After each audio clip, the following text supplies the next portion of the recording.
ብቸኛ ትንተና ግለጽ ነው የሚለው። ተመልከቱ 420 በብቸኛ ትንተና ለመተንተን የምናደርገው በብቸኛ ብዙዎቹ ማካፈል ነው።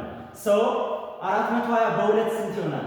4 በ2 2 20 በ2 10 210 አሁንም በሁለት 420 በ2 210 በ2 2 በ2 1 10 በ2 5 ስለዚህ 105 አሁን ደግሞ ምንድነው የምናደርገው? በሁለት ይካፈላል እንዴ? አይካፈልም። ስለዚህ በ3 105 ሲካፈል ለ3 ስንት ይሆናል? 35 ይሆናል።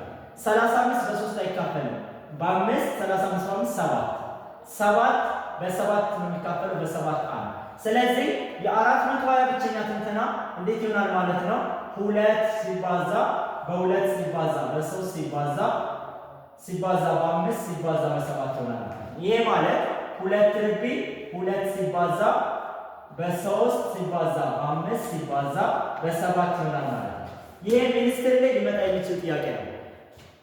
የ8ኛ እና 6ኛ ክፍል ተማሪዎችን ኦንላይን ለሚኒስትር እያዘጋጀ እንገኛለን። በ0936897932 በመደወል ማስመዝገብ ትችላላችሁ።